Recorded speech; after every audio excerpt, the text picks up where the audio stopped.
이제 울지 않아도 됩니다. 오늘 하나님이 우리에게, 여러분에게 주시는 말씀의 제목입니다. 여러분, 살면서 인생에 슬픈 일 많이 당하시죠? 저는 이런 고민을 학창시절부터 해봤어요. 우리 집은 형편은 별로 안 좋은데 공부를 좀 제 나름대로는 열심히 하겠다고 열심히 했는데 성적이 잘 올라요? 잘 안 올라요? 네, 세상 천지에 원하는 만큼 성적 오르는 사람과 원하는 만큼 돈이 벌어지는 사람이 거의 없죠. 성적이 잘 안 오다가, 근데 어떤 날은 성적과 석차가 좀 올라요. 그럼 기분이 좋습니까? 잠시는 기분이 좋은데 바로 이내 걱정이에요. 다음번 시험이 걱정이고, 다음에 성적이 떨어지고 석차가 떨어질 것이 또 걱정이에요. 그래서 전 그런 생각이 있어요. 인생이란 것은 잠깐의 기쁨과 긴 고통, 긴 고민의 반복이구나. 걱정, 고통하다가 좋은 일 있으면 그 좋은 일 금방 지나가는 거예요. 좋은 일이 오래 있다가 가끔 슬픈 게 아니고.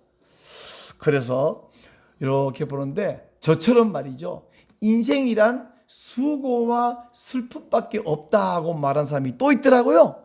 누구냐면 120세를 살았던 모세가 시편 90편 12절에서 10절에서 그렇게 말했어요. 인생에 자랑이 있다면, 물론 자랑이 없지만 자랑이 있다면 수고와 슬픔뿐이다. 이 말은 뭐예요? 자랑거리가 없다는 이야기예요. 사람이 사업을 실패하거나 직장을 잃었을 때 참 슬픕니다. 다치거나 큰 병에 걸리면 정말 힘들고 괴로워요. 또 오해를 받거나 억울한 누명이나 억울한 비난을 들을 때는 죽도록 괴롭습니다. 특별히 인생의 가장 힘든 일 중 하나는 가족의 죽음이고요. 가족의 죽음 중에 스트레스의 정도가 어느 게 크냐 그랬더니 자녀의 죽음이 더 클 것 같은데, 통계해 보니까 배우자의 죽음이 더 크다 이렇게 되어 있더라고요. 하여간 뭐 배우자의 죽음이든 자녀의 죽음이든 가족의 죽음은 너무나 슬픕니다. 특별히 자식이 죽으면 무슨 말로도 위로가 안 되잖아요. 와, 이와 같은 인생의 문제, 이거 어떻게 하면 좋을까요? 옛날에 인생의 문제를 고민하던 한 젊은이가 있었습니다. 고대 인도 사카 부족의 왕자인 시타르타가 인생의 생로병사 문제를 고민하다가 29살에 집을 나갔습니다. 출가했습니다. 그리고는 수도하며 고민하다가 35살에 득도를 했어요. 와, 그래서 이 사람들이 성자라 불렀는데, 이 사카족 말로 성자가 뭐냐면 문이에요. 문이. 그래서 사카족의 성자, 사카무니가 돼서 사람들이 그 사람을 사카무니라 불렀는데, 이 사카무니를 중국말로 음력하는 등의 석가모니가 됐어요. 그러니까 사카무니를 보고 석가모니라고 부르는 건 괜찮은데, 그 사람을 석가 이렇게 부르면 말이 안 되는 거예요. 사카, 그건 그 부족 이름이지. 그 사람 이름은 시타르타이고, 그 사람을 사카족의 성자, 석가모니 이렇게 우리가 부르는데, 근데 사카모니든 석가모니든 좋아요. 이 석가모니가 깨달았다는 그 득도한 건 뭐냐 하면요, 이런 거예요. 모든 사람에게는 피할 수 없는 필연적인 생로병사는 누구에게 오죠? 누구에게 오는 것을 가지고 왜 내가 이렇게 늙냐? 아니, 늙기 위해서 뭐 한 거 있어요? 아무것도 안 해도 늙어요. 또 병 걸리기 위해서 일부러 한 거 없는데 다 병 걸리다. 그러다가 앞서거니 뒤서거니 하고 죽어요. 그러니까 다 나만 죽는 게 아니야. 나만 늙는 게 아니야. 나만 실패하는 게 아닌데 남들 다 하는 건데 꼭 나만 하는 것처럼 그렇게 고민하고 걱정하지 말고 어떻게 하면 된다? 싹 잊어버려라. 잡념을 싹 잊어버리면 어떤 때가 오냐면 무아지경에 도달한다. 심지어 내가 아프다, 내가 슬프다는 건 말고 내가 존재한다는 것까지 싹 잊어버린 무아지경 도달한, 그걸 보고 해탈이라고 해요. 해탈. 자, 해탈하면 부처가 되고, 그게 바로 불교에서 말하는 구원이에요. 해탈. 자, 그러면 시타르타의 제자, 사카무니의 제자 가운데 역사상 해탈 지경에 이른 사람은 몇 명쯤 되느냐? 이걸 전문적으로 연구했던 한 불교 학자를 만났는데 그분 말씀이 우리 신학교 다니는 전도사에게 묻더라고. 여러분, 이렇게 해서 해탈하신 분이 몇 분 있는지 아세요? 우리가 어떻게 알아요? 선생님이 알려주셔야죠. 그분 말씀이 한 명도 없습니다. 예? 한 명도 없는 걸 그걸 하겠다고 계속 하는 건 바보짓 아닙니까? 그렇게 해서 돈 번 일이 없는데 투자한다든지 그건 바보짓 아니에요, 그죠? 다시 말하면 시타르타가 깨달았다고 하는 득도했다는 것은 허무한 것이고 인생의 문제에 해답이 못 된다는 거예요. 그러면 이 인생의 고민과 슬픔, 여러분의 슬픔을 해결할 길이 없나요? 인생의 슬픔과 허무에 대해서 예수님은 뭐라고 대답하셨을까요? 자, 여러분, 1세기 예수님이 죽으시고 부활하여 승천하시고 아직 몇십 년 안 된 1세기의 성도들의 고민도 문제도 바로 이것이었습니다. 그들은 우선 먹고 살기도, 여러분, 누가 막 힘들게 박해 안 해도 먹고 살기 힘들잖아요. 근데 먹고 살기도 했는데 로마인과 유대인들이 박해를 합니다.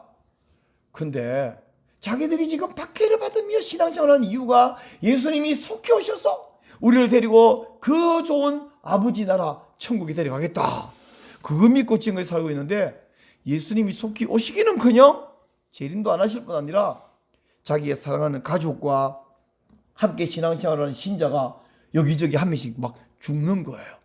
아니, 예수님이 오시도록 기다리는데 죽어버리면 어떡해?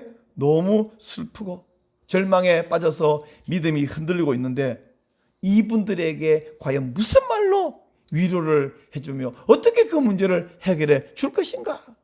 여러분, 1세기 성도들의 이 고민과 문제를 해결할 수 있다고 한다면 오늘 우리 문제도 똑같으니까 해결할 방법이 생기겠죠. 그래서 하나님은 뭐라 하시는가? 예수님은 뭐라 하시는가? 초대교회 성도들에 대한 문제, 오늘 저와 여러분의 문제에 대한 해답, 그 해답이 바로 오늘 이 말씀 성경 안에 있는 줄 믿으시기 바랍니다. 이 말씀이 해답이에요. 자, 마태는 뭐라고 말했느냐?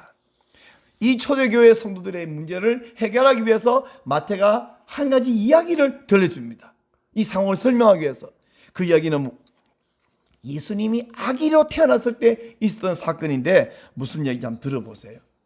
자, 우리가 아는 대로 요셉이 아기 예수님과 마리아를 데리고 애굽으로 얼른 피신했죠. 그래서 헤롯이요, 박사들이 자기에게 돌아와서 그 아기에 대한 이야기 해주고 기다리는데 하루 이틀 3일 날짜 지나는데 보니까 안 오는 거예요. 아하, 이놈들이 도망갔구나. 그래서 군대를 보내가지고 베들레헴 어디쯤에 그 왕으로 태어난 아기가 있는지 모르지만 최근에 태어난 아기부터 안전하게 1년 안 돼 2년 2살 아래는 싹 다 죽이고 오라. 군대를 보냈습니다. 자, 여러분, 요즘은 전 세계 인구가 얼마인지 아세요? 75억인가요? 맞습니까? 하여튼 자꾸 늘어나고 있으니까 잘 모르겠어요. 75억이라 치고. 근데 예수님 당시에 1세기는 전 세계 인구가 얼마냐면 2억밖에 안 됐거든요. 엄청나게 늘었죠. 그래서 그 시대의 사람들은요, 가장 중요한 일이 돈 버는 일이 아니었어요. 여자가 해야 되는 정말 중요하고 복받을 일은 아기 낳는 일이었어요. 그래서 여자가 15세쯤 되면 시집을 나가가지고 애가 막 생긴 대로 낳아서 한 40세까지 아기를 계속 낳아요. 그러면 한 12~13명을 낳는데요, 그 시대는. 그러면 보세요, 15세 여인이 시집가서 애를 낳으면 한 30살쯤 되면 첫 번째 아이가 딸이면 걔도 15세 되겠죠. 그럼 엄마는 30살부터 40세까지 애를 낳고 있으면 딸도 또 낳기 시작하는 거예요. 그러니까 집집마다 아기 없는 집이 별로 없었어요. 아주 노인 말고는 집집마다 아기가 있습니다. 막 엄마하고 딸하고 막 같이 살면, 한 집 며느리 살면 막 애가 여러 명 있겠죠. 그러니까 2살 밑에 다 죽이면 한 집에 아이가 하나도 죽고 둘도 죽고 셋도 죽을 수 있을 것입니다. 한마디로 집집마다 통곡하는 소리가 들리는 거예요. 근데 여러분은 모르겠는데 저는요, 목사가 되려고 원래 그랬는지 뭐죠, 성경을 보면서 그냥 넘어가지 못하고 고민이 많았어요. 이런 고민이. 아니, 좀 생각해봐요. 생각하면 이상할 거예요. 예수님은 인류를 구원하려고 오셨죠. 태어나셨죠. 그래서 우리가 기쁘다 구주 오신다 하잖아요.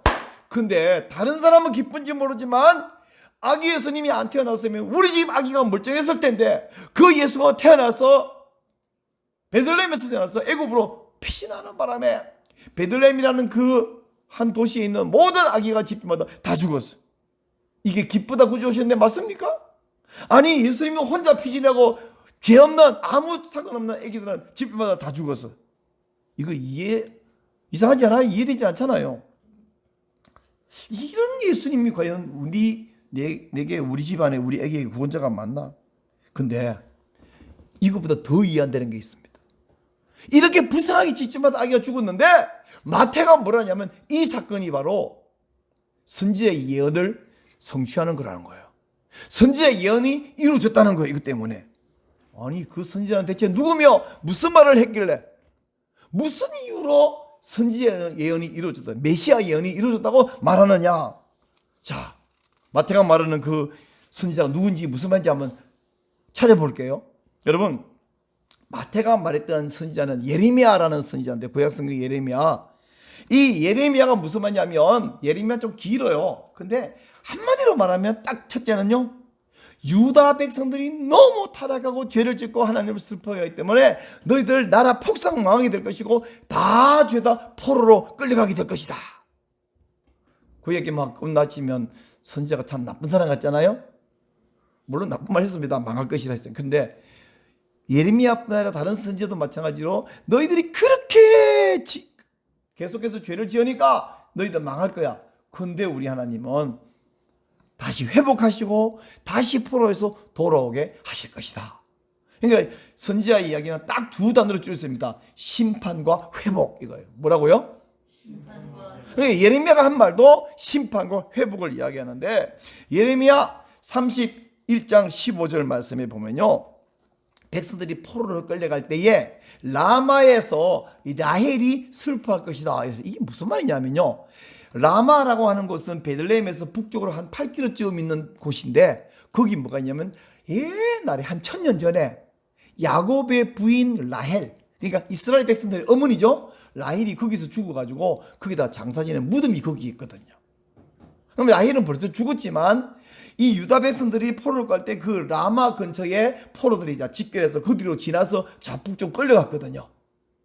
그러면 무덤 속에, 물론 옛날에 죽었지만 만약에 무덤 속에 라헬이 있다고 상상하면 라헬이 자기의 자녀의 자녀들이 포로로 질질 막 모가지 끌려가는데 얼마나 고통하고 슬프겠습니까? 그러니까 라헬이 그런다기보다는 거기 라헬의 무덤이 있으니까 이스라엘의 어머니가 무덤 속에서 이 포로로 끌려가는 자녀를 보면서 얼마나 슬프겠냐. 라헬이 통곡하고 위로받을 길이 없다, 그런 이야기 하는데, 바로 이 예레미야 31장 15절을 마태가 인용해 가지고 아까 읽었던 마태복음 2장 18절에 지금 인용해 놓은 거예요.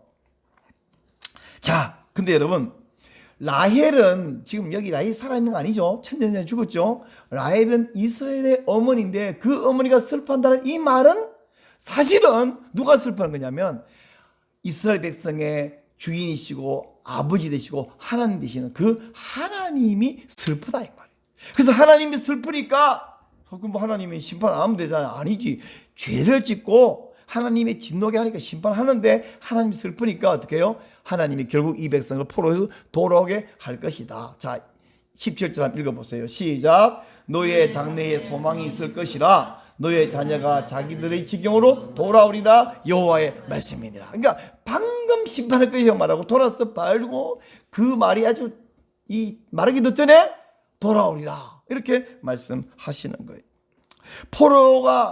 끌려간 포로가 돌아온다. 이것은 끝장난 게 아니라 다시 회복된다는 이야기를 하고 있습니다. 자, 그러면 예레미야가 했던 이야기는 그 뜻이고, 그 이야기를 마태가 지금 끌고 와가지고 이야기하는데, 다시 아까 그 베들레헴에 살던 엄마들, 애기 잃고 슬퍼하고 위로받을 게 없는 엄마들 이야기를 좀 생각해 봅시다. 인류의 구원자로 오신 예수님은 홀로 애굽으로 싹 피신했어요. 안전하게. 아기들은 다 죽었습니다. 자, 그러면 또 한번 생각해 봅시다. 저를 보세요. 이런 상상, 역사에 만약이랑은 없지만 만약에 예수님이 피신 안 했다면 어떻게 되냐? 그럼 예수님이 죽었겠죠? 박사들이 헤롯에게 돌아갔다면 거기 있더라 알려주면 예수님은 딱 핀셋처럼 찍어서 죽였으면 나머지 아기들 안 죽었겠죠. 그러면 하나님은 예수님만 피신시키고 예수님 같은 그 베들레헴에 있었다는 이유 때문에 아무 죄 없는 다른 아기들이 죽었는데 예수님이 피신하니까 다른 애들은 죽건 말건 관심이 없으실까요? 설마 우리 하나님이 그런 분일까요? 또 만약에 예수님이 거기서 죽었다면 아기들은 안 죽었을 텐데 예수님이 안 죽어서 아기가 죽었다. 근데 그게 선지자의 예언이 이루어진 것이다. 즉 메시아 예언이 이루어진 것이다. 이게 무슨 말이냐? 여러분, 만약 예수님이 죽었다면 그리고 다른 애들이 다 살았다면, 한 예수님 믿고 다른 애들이 다 안 죽고 살았다면 이게 그 좋은 일 아닐까요? 그게 정말 메시아라면 그래야 되는 거 아닌가요? 근데 그랬다가 하면 그 애기들 안 죽었지만 안 죽어서 어떻게 됐을까요? 청년이 되고 나이가 들고 노인이 되고 언제가 죽겠죠? 언젠간 죽습니다. 뿐만 아니고 그 애기들이 한 번 육신적으로 죽을 뿐 아니라 두 번 죽습니다. 영적으로 영원한 죽음을 죽어요. 즉 지옥에 떨어지게 되어 있습니다. 우리 예수님께서 그때 죽으면 안 돼요. 예수님은 메시아로서 구원자로서 대속의 죽음을 죽기 위해서는 죽는 시기도 장소도 방법도 정해졌지 아기 때 그냥 무의미하게 가차없이 죽으면 안 되는 거죠. 예수님이 그때 죽었다면 다른 아기들은 자기 수명대로 뭐 50, 60, 70 살지 모르지만 그들은 구원받지 못하고 그 아기들뿐 아니라 그 부모들도 아니 온 이스라엘 백성이 아니 온 세계 사람이 구원받을 길이 없어지는 거예요. 예수님은 거기서 죽으려고 온 것이 아니라 온 인류를 대속하기 위하여 십자가에 죽으시기 위해서 오셨기 때문입니다. 그렇지만 제 말을 오해는 하지 마세요. 우리 하나님께서는 그러면 야 어차피 네 아기 때 안 죽으면 2살 때 1살 때 안 죽으면 나중에 60, 70, 80 언젠가 꼭 죽을 거야. 빨리 죽거나 너기 죽거나 똑같지 않냐? 이런 하나님은 아니에요. 어차피 예수님이 나중에 결국에는 십자가에 죽을 거기 때문에 너희들 예수님 때문에 미리 죽은 거 너무 슬퍼하지 마. 예수님은 더 고통스럽게 죽었으니까 니네 죽어갖고 말도 하지 마. 이런 하나님도 아니에요. 그렇게 말하면 너무 매정한 것이죠. 우리 하나님은요, 예수님은 나중에 못 박혀 죽으실 것이지만 거기서 죽은 아기에 대하여 그 슬프고 위로받을 수 없는 엄마들과 부모들의 그 슬픔에 하나님은 똑같이 공감하고 계시다는 것입니다. 아까 제가 말했죠. 포로로 끌려가는 그 사람들에 대해서 라헬이 슬퍼한다는 말은 실제로는 천년이 죽은데 문제로 슬퍼해요. 하나님이 슬퍼하신다는 거죠. 하나님은 우리 보잘것 없고 가치도 없고 알아주지도 않는 우리 한 사람 한 사람의 슬픔과 기쁨과 아픔과 회복, 성공과 실패, 여기에 높고 높은 하나님이고 크고 위대한 하나님이면서 동시에 나 같은 존재 하나, 흔적도 없고 표도 안 난 나 같은 사람의 슬픔, 요만한 그 작은 소망, 거기 관심을 갖고 계신다는 거예요. 그래서 내가 뭔 좋은 일 있어 막 행복해하면 하나님께서 아이고 시시한 걸로 그렇게 좋니? 이렇게 하지 않으세요. 조그만 내 아이가 과자 한 개 먹고 행복하고 해져가지고 웃으면 그 웃는 거 보면서 혀를 차면서 야 요만한 거 한 개 먹고 그렇게 좋니? 그렇게 말합니까? 아니면 아이고 예뻐라 같이 행복합니까? 애 안 키워봤나요? 내 아기가 요만한 한 개 때문에 좋아하면 그거 2개 주고 3개 주고 걔가 해주고 보면서 같이 행복한 게 부모고 그게 조부모고 그렇잖아요. 우리 하는데 똑같아요. 시시한 장난감고 그래 좋니? 라고 말하지 않고 그렇게 좋으면 2개 사줄게 3개 사줄게 10개라도 사줄게. 이게 부모잖아요. 우리 하나님께서는 우리의 슬픔에 무관심한 하나님이 아니고 부모들이 슬퍼올 때 저 멀리 팔짱 끄고 계신 것이 아니라 그 속에서 옆에서 함께 울고 계심. 바로 그것이 이 위로받을 길이 없는 엄마들에게 유일한 희망이고 소망이고 위로가 된다는 사실입니다. 아니 우리 하나님은 크고 위대한 하나님인데 뭐 하려고 사람들의 그 슬픔에 같이 울고 그러시나요? 여러분 우리 예수님은요 이렇게 딱 팔짱 끼고 야야 그래 봐야 성공해봤자 결국에는 다 잃어버리고, 솔로몬이 말했잖아. 다 허무하다고. 크게 성공해봐야 그때 와서 손들 것이고, 네가 뭐 잘나봐야 좀 있으면 다 죽을 거고, 먹어봐야 좀 있으면 다 배설되면 끝날 것이고, 다 쓸데없어 라고 말씀하지 않으셨어요. 우리 예수님은 이렇게 말했어요. 우는 자들과 함께 울어라 라고 말씀할 뿐 아니라 예수님 자신이 슬퍼하는 자와 함께 슬퍼하고 울었어요. 여러분, 성경에 많은 성경인데 그 중에서 가장 짧은 구절이 뭐냐면 딸랑 두 단어로 이루어진 구절이 하나 있는데, 그게 요한복음 11장 35절인데 무슨 말인지 설명해 드릴게요. 베다니에 살고 있던 나사로가 청년인데 죽었죠.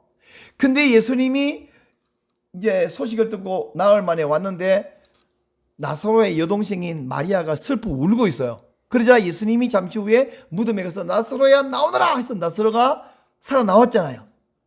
근데 살리기 전에 마리아가 막 우는 거예요. 그때 예수님께서 야야야야 울지마 좀 있으면 내가 나사로 살리니까 울 필요 없어 이렇게 하지 않으셨고, 너 나를 아직도 몰라? 나를 못 믿어? 뭐 울고 난리야? 또 그쳐! 이러지도 않으셨고, 예수님께서 마리아가 울 때 같이 울었어요.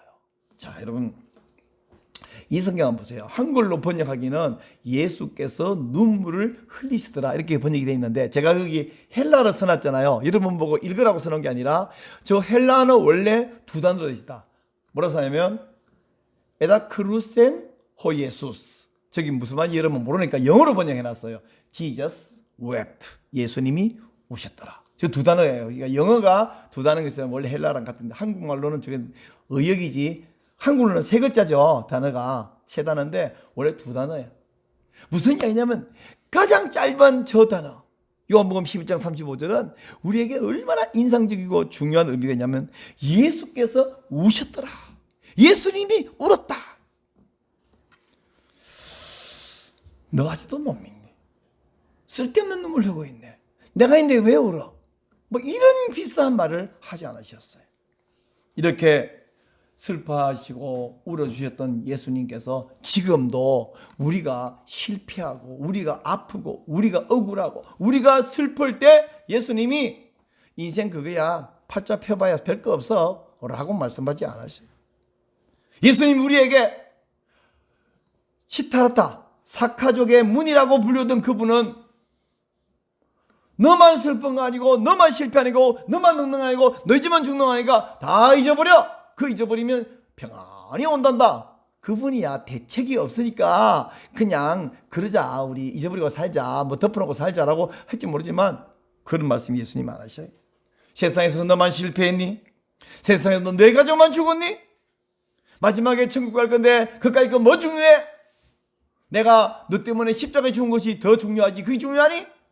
이런 비슷한 말씀도 안 하시고 그렇게 매정한 분이 아니시라는 거예요. 그리고 예수님께서 울으셨다. 마찬가지로 로마서에서 즐거워하는 자들과 함께 즐거워하고 우는 자와 함께 울어라. 한번 따라해 보세요. 우는 자들과 함께 울어라. 여러분 예수쟁이들이요 막 이 누구 집에 장례 집에 가잖아요. 가가지고 믿음 좋은 척하고 아이고 집사님 아버님 좋은 곳에서 천국 가셨어. 울 필요 없어. 울 필요 있습니다. 강정훈 목사님이라는 분이 계시는데 40세에 사모님이 암으로 7년 투병하다가 돌아가셨대요. 지금 이제 20년 지나니까 글로 써놨어요. 내게 왜 이러세요라는 제목의 책을 썼는데 그때 얼마나 슬펐던 것부터 시작해서 하나님이 인생에 주는 고통 고난에 대한 이야기를 써놓은데 그분이 그런 거예요. 20년 전에 사모님이 생각해보세요. 40살밖에 안 된 사모님 돌아갔을 때 아이들과 목사님이 얼마나 슬프겠어요. 근데 교인들이라고 와가지고 아이고 목사님 사모님 천국 가시니까 걱정할 필요 없어요. 그러면서 하는 말이 목사가 그것도 모를까 봐. 그건 모르는 사람 어디 있어요. 다 알지. 다 알지만 슬프잖아요. 실패하면 슬프잖아요. 지금 실패가 나중에 좋은 약이 될 거야. 누가 그걸 모르냐고. 다 알지. 그러나 지금 슬프잖아요. 세상에는 슬픈 일이 있습니다. 여러분에도 있습니다. 저에게도 있습니다. 목사는 없나? 목사도 사람이에요. 사업 실패, 건강 잃고 억울한 말 들었을 때, 가족이 죽었을 때. 여러분 예수님께서 십자가에 죽으셨습니다. 그러니까 그따위 슬픔은 잊어버려라. 사카모니처럼 말하지 않으셔요. 예수님이 우리와 함께 슬퍼해 주시고요, 우리에게도 슬픈 자 함께 울으라고 말씀하셔요. 아기를 빼앗기고 아기가 비참하게 죽었을 때 슬프고 위로받을 길이 없던 베들레헴의 어머니들에게 하나님이 함께 슬퍼하신다는 사실이 그들에게 위로가 되었습니다. 마찬가지로 오늘 여러분이 슬프고 여러분이 고통스럽고 여러분이 힘들 때 우리 하나님은 팔짱 끼고 멀리 계신 것이 아니라 내 옆에서 같이 마치 대책 없는 양반처럼 울고 계셔요. 이 사실이 여러분에게 위로가 되시기를 바랍니다. 근데 여기까지만 말하면 불교는 뭐 별 차이 없네. 대책 없으니까 잊어버리자 하는 그 시타르타 이야기나 옆에 아직 울고 계시는 예수님이나 별 차이 없네. 아니요. 그보다 더 중요한 이야기 있는데, 예수님은 대책 없이 울기만 한 것이 아니라 저와 여러분의 문제를 해결해 주신다는 사실이 중요합니다. 예수님은 문제를 해결해 주는데요, 문제가 있어요. 가장 좋은 방법으로 해결해 주신다는 거예요. 왜요? 근데 그게 왜 문제냐 하면, 예수님이 해주는 가장 좋은 방법이 내가 생각하는 시기와 내가 기대하는 장소와 내가 생각하는 방법이 아니라는 거예요. 이게 문제야. 자, 여러분, 저는 이래요. 아유, 하나님, 그냥 최고 좋은 방법 아니어도 괜찮으니까요, 그냥 좀 덜 좋은 방법이 괜찮으니까요, 제가 생각하는 시기에, 제가 생각하는 장소에, 제가 생각하는 방법으로 그냥 해결해 주세요. 그렇게 말하고 싶어요. 여러분 어떠세요? 여러분은 시기와 방법과 장소가 아니어도 괜찮습니다. 그죠? 하나님의 뜻이 이루어지기를 바랍니다. 여러분 믿음 좋아서 그럴지 모르지만 저는 하나님 그냥 제 방법대로 해주면 좋겠는데요. 그때 하나님께서 오냐, 알았다, 그냥 네 방법대로 해줄게. 한 번도 그런 적이 없어요. 여러분도 그렇죠? 하나님 기도할게요, 빨리 당장. 그러면 하나님이 어휴 급하구나, 오냐, 그러세요? 안 그러세요. 그냥 하나님은 아무 말씀 안 하시죠. 제가 막 기도해요. 하나님 어떻게 이런 일이 벌어질 수 있습니까? 하나님은 뭐라 그러세요? 아무 말씀 안 하세요. 그냥 당신 일을 해나가는데 주님의 방법, 주님의 시기, 주님의 그 계획한 장소에서 주님의 일을 이루어가는 방법으로 문제를 해결해 주셔요. 자, 이렇게 한번 예를 들어 봅시다. 내가 배가 너무너무 아파갖고 참다 못해 병원에 갔더니, 아이, 의사라면 배가 아픈 걸 주무르든지 주사를 놓든지 해가지고 안 아프게 딱 해줘야 되잖아요. 근데 의사가 배가 너무 아프다고 해서 용한 의사에게 찾아갔더니 칼을 들고 배를 째는 거예요. 아니, 아픈데 더 아프게 배를 째는 거예요. 그리고는 간을 떼내고 간을 다시 넣어주는데, 누구 간을 넣어주는가 봤더니 의사 자기 간을 잘라가지고 나한테 넣어주는 거예요. 그럼 자기가 죽죠. 제가 이런 비참한 끔찍한 이야기를 지금 왜 하냐면, 예를 들면 자기 간을 잘라서 내 간에 대신 넣어주는 거와 똑같은 일을 누가 했냐? 그게 바로 우리 예수님이 하신 일이란 말씀이에요. 우리 예수님께서 십자가에 죽으심으로, 고통스럽게 죽으심으로 우리를 구원해 주신 그것이 바로 의사가 자기 간을 빼서 내게 넣어서 봉합해주는 이거와 똑같은 일인 것입니다. 제가 이런 이야기를 아무리 해도 저와 여러분에게는 여전히 문제가 많습니다. 그러나 문제가 여전히 많지만 사랑하는 저와 여러분, 대책 없이 울 필요가 없고 이제는 울지 않아도 됩니다. 왜? 첫째, 예수님께서 여러분을 위해서 함께 울고 대신 울기 때문이고요. 둘째, 예수님께서 우리 문제를 해결해 주시기 때문입니다. 그러므로 여전히 슬프고 여전히 문제가 많고 여전히 고통스럽고 아프고 힘들고 할 때에 그냥 대책 없이 울지 말고 그 문제를 가지고 예수님께 나와서 그 짐, 그 고통, 그 문제를 내려놓고 주님의 위로와 고침과 해결을 받으시기를 바랍니다. 주 예수께 조용히 나가 내 모든 짐 내려놓고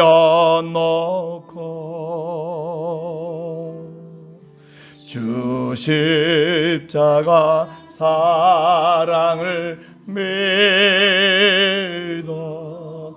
죄사함을 너 받으라.